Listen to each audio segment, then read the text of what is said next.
ચાલો આજે આપણે ગુજરાતમાં એક એવા રહસ્યમય તીર્થની વાત કરીએ જેની ગાથા શ્રદ્ધા, ઇતિહાસ અને દિવ્યતાથી જોડાયેલી છે.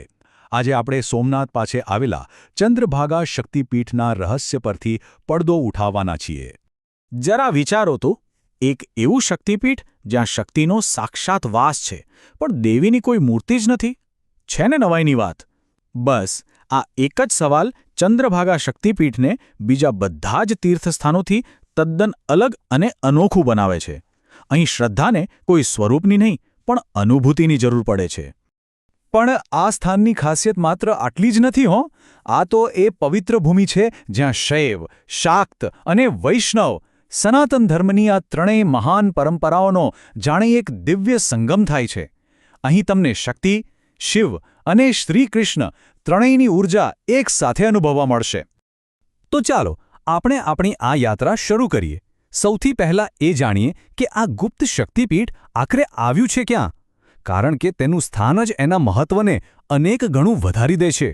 આ શક્તિપીઠ આવેલું છે આપણા ગુજરાતના જૂનાગઢ જિલ્લામાં. અને ક્યાં ખબર છે? વિશ્વ પ્રસિદ્ધ પ્રથમ જ્યોતિર્લિંગ સોમનાથ મહાદેવના મંદિરની બિલકુલ નજીક પ્રભાસ પાટણ ક્ષેત્રમાં. એટલે જ તો એને પ્રભાસ શક્તિપીઠ પણ કહેવાય છે.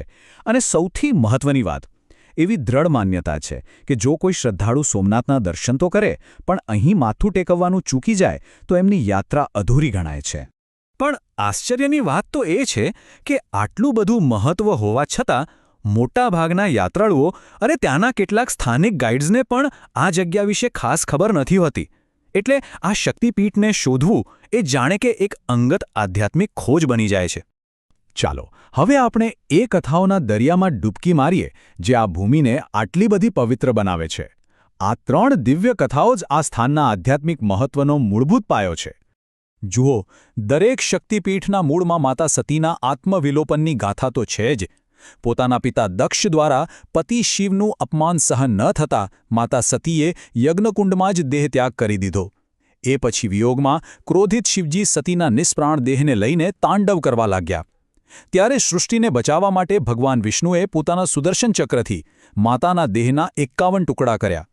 અને પૃથ્વી પર જ્યાં જ્યાં એ અંગ પડ્યા ત્યાં ત્યાં શક્તિપીઠની સ્થાપના થઈ. પૌરાણિક ગ્રંથો એવું કહે છે કે માતા સતીનો ઉદર એટલે કે પેટનો ભાગ આ પ્રભાસ ક્ષેત્રમાં પડ્યો હતો. અને બસ ત્યારથી આ સ્થાન ચંદ્રભાગા શક્તિપીઠ તરીકે પૂજાયું. અહીં માતા ચંદ્રભાગા સ્વરૂપે અને ભગવાન શિવ એમના રક્ષક એટલે કે વક્રતુંડ ભૈરવ સ્વરૂપે બિરાજમાન છે. હવે આપણે બીજી કથા તરફ જઈએ જે આ ભૂમિને વૈષ્ણવ પરંપરા માટે પણ અત્યંત પવિત્ર બનાવે છે. કારણ કે આ એ જ જગ્યા છે જ્યાં ભગવાન શ્રીકૃષ્ણએ પોતાની માનવલીલા પૂરી કરી હતી. દ્વાપર યુગના અંતમાં યદુવંશના વિનાશ પછી ભગવાન શ્રીકૃષ્ણ અહીં એક વૃક્ષ નીચે આરામ કરી રહ્યા હતા. ત્યારે જરા નામના એક પારધીએ દૂરથી એમના ચરણને હરણ સમજીને ભૂલથી બાણ મારી દીધું. બસ એ બાણને નિમિત્ત બનાવીને, શિકારીને માફી આપીને ભગવાને આ જ પવિત્ર ભૂમિ પર પોતાના ભૌતિક દેહનો ત્યાગ કર્યો. આ ઘટનાએ આ ભૂમિની પવિત્રતાને એકદમ ચરમસીમાએ પહોંચાડી દીધી. અને હવે ત્રીજી કથા જે સીધી આ સ્થાનના નામ સાથે જોડાયેલી છે. આ કથા છે ચંદ્રદેવની, જેમણે અહીં ખૂબ જ કઠોર તપસ્યા કરી હતી. વાત એમ છે કે સસરા દક્ષ પ્રજાપતિના શ્રાપને કારણે ચંદ્રદેવે પોતાનું બધું જ તેજ ગુમાવી દીધું હતું.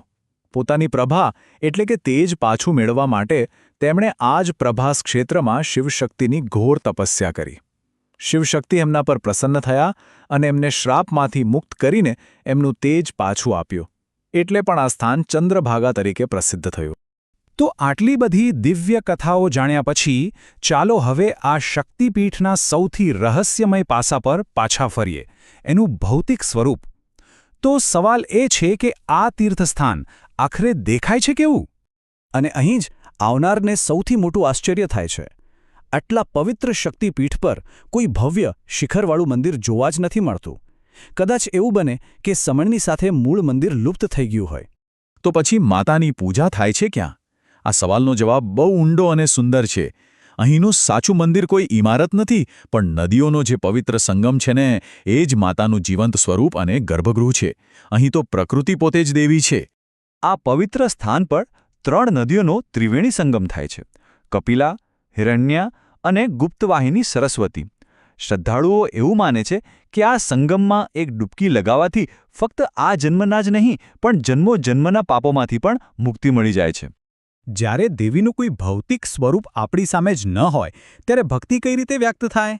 ચાલો એ સમજવાનો પ્રયત્ન કરીએ કે ભક્તો અહીં અદૃશ્ય દેવી સાથે પોતાને કેવી રીતે જોડે છે. બસ આ એક વાક્ય આ શક્તિપીઠનો આખો સારાંશ કહી દે છે. અહીં આવનાર ભક્ત માતાને કોઈ પથ્થરની મૂર્તિમાં નથી શોધતો, પણ સંગમના પવિત્ર જળમાં, આસપાસની દિવ્ય ઊર્જામાં અને સૌથી વધારે તો પોતાના હૃદયમાં એમની હાજરીનો અનુભવ કરે છે.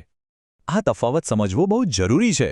સોમનાથની યાત્રા ભગવાન શિવના જ્યોતિર્લિંગના ભૌતિક દર્શન માટે છે, જ્યારે ચંદ્રભાગાની યાત્રા માતા સતીની શક્તિની આંતરિક અનુભૂતિ માટે છે. એક આંખોનો વિષય છે તો બીજું અનુભવનો. એટલે જ તો એક વગર બીજું અધૂરું છે. અને આ સ્થાનની પવિત્રતા એ વાતથી પણ વધી જાય છે કે તે ભારતના 12 આદિ જ્યોતિર્લિંગોમાંના પ્રથમ એવા સોમનાથ મહાદેવના સાનિધ્યમાં છે. શિવ અને શક્તિનો આવો જીવંત અને આટલો નજીકનો સંગમ ખરેખર અત્યંત દુર્લભ માનવામાં આવે છે.